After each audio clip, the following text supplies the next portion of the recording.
Hi guys, hello. This is for Scorpio. Scorpio, alamin natin kung anong messages, vibration, gabay energy para sa inyong lahat. This is general reading, so I hope na makuha mo yung energy. Tingnan natin Scorpio kung resonated ka dito sa mga barahan na pwedeng lumabas dito sa readings mo. This is financial, money career reading for the month of November, December, or maybe 2026. So, pwedeng makaresonate ka ngayon, bukas, makalawa, or next month, next year. Okay, Scorpio, 6th chakra, Archangel Metatron. Pera siya ha. Sa barahang ito, number 4, 9, 10, 11, 12, 13, 1 plus 3 is 4. So, balance, 44. This one is 44. Sinasabi ng baraha sa'yo dito, Scorpio, okay, na masyado ka bang focus sa relationship mo? Okay, like for example, mayroon ditong Scorpio na baka medyo kayo like anong tawag doon? Distracted ka ba sa ginagawa mo? Okay? Kasi kung distracted ka sa ginagawa mo, like nagbe-business ka o nagtatrabaho, because of your love life, kailangan na siguro mag-focus sa isang bagay. Kasi itong Archangel Metatron na to, balanse. Balanse din siya. Sinasabi ng baraha sa'yo dito, Scorpio, na maybe yung iba sa inyo dyan, meron kayong obligations, diba? Maybe breadwinner ka, panganay ka ba, parents, or kung ano man, may siblings kayo na kailangan tulungan. So, yung number 44 na yan, si Archangel Metatron na andito sa'yo, sinasabi ng baraha na the angels, especially Archangel Metatrons, ay bibigyan kanya ng suporta, ng guidance para sa kung ano man yan na plano mo. Okay? And at the same time, sinasabi ng baraha sa'yo kasi dito na ang dami mong sinacrifice. Kumbaga, marami kang sinakripisyo, love life, family, para sa stability and security ng buhay mo, trabaho. Pwedeng OFW ka o nagtatrabaho ka sa ibang lugar, malayong lugar. So, sinasabi ng baraha na continue mo lang. Okay? I-continue mo lang kasi 44 yun it's balance. Yung hard work mo, okay, yung lahat ng efforts and yung mga sacrifices mo, meron niya na mapupuntahan. So, wag kang masyadong mag-alala, mag-panic. Okay? And financial success 44 siya. So, financial success. And you're on the process of creating a stable and secure na future. Kumbaga, halimbawa, nagbe-business ka ba sa ngayon? May trabaho ka or looking for a job? Focus lang and disiplina sa sarili. And, dyan, magtiwala ka sa kakayahan mo kasi magaling ka diba? But, make sure na makinig tayo sa sinasabi ng intuition natin kasi tao lang tayo, diba? Hindi sakop ng free will natin and yung utak natin yung lahat. So, wala tayong, kumbaga, control dito sa mundo. So, mas maganda pa rin na you connected to the source, to the divine. Okay? Para sa strength. Okay.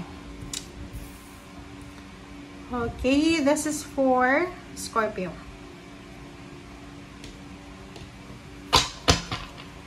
Okay, Scorpio, let's check.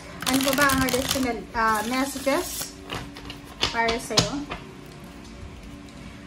Parang nare-realize ko sa baraha mo na pag talagang masipag ka, pag talagang nakikita ng universe na kumbaga masipag ka and sure ka sa ginagawa mo, talagang bibigyan ka ng suporta tulad sa'yo, diba? Nakikita ng lahat, nakikita ng Panginoon, ng universe, ng spiritual helpers and guides, angels, kung ano yung effort na ginagawa mo. So, just continue lang. Okay, 9 of Pentacles, Ace of Swords, 3 of Cups, and 4 of Pentacles, 8 of Cups. Sa ilalim mo dito is King of Swords King of Swords and 6 of Pentacles. So, Nakikita ko sa'yo dito, medyo resonated yung energy mo sa Pisces. Parang ano ka, ikaw yung tao na para kang driver, 'di ba? Ang driver kasi hindi siya yung sasakyan ay hindi siya unless na automatic yung sasakyan. Hindi siya gagalaw kung walang driver. So parang ikaw ito. Maybe you're in a relationship, you're in a family na isa ka sa nagbibigay liwanag ng movement. Diba? Parang ikaw yung nagdadala ng sigla sa pamilya or sa trabaho. So, pag nakikita ng mga tao na medyo malungkot ka, may problema ka, parang nahihirapan sila. So, ikaw, sinasabi ng bara sa'yo na just continue lang. Okay? Continue lang kasi maraming umaasa sa'yo eh. Emotional, financial, spiritual. Okay? Nine of Pentacles, Ace of Swords. So, sinasabi ng bara sa'yo dito na for the month of November, okay? For the month of November, isang balita. This is a good news. Ace of Swords, this is an information. A good news na posibleng darating sa'yo. Na posibleng siya ang pinaka-wini-wish mo. Maybe you're wishing for a home, a house, diba? Parang wini-wish mo na sana makapundar ka ng bahay, ng sasakyan, makapag-travel, maibigay sa pamilya yung needs nila. And this month ng November, you will be super happy. Super happy na parang gusto mong mag-celebrate eh. Diba? Na parang sinasabi ng bara sa'yo dito na eto na talaga yung katuparan ng pangarap mo. Okay? Eight of Cups and Four of Pentacles. Nakikita ko sa'yo dito, this November, isang Scorpio ang sobrang excited para sa kanyang pagta-travel. Maybe you're an OFW or maybe you're working far from your home na parang sinasabi ng bara sa'yo dito na kailangan mo mag-ipon ng pera para sa binabalak mong selebrasyon. Maybe this is for Christmas, this is for birthday celebration ng November. So may kapamilya ka or kung sino man siya na may birthday. So nakikita natin na you are parang motivated na mag-save ng pera para sa travel, para sa selebrasyon, or para sa kung ano man na okasyon. Okay. So, yun yung focus mo for the month of November.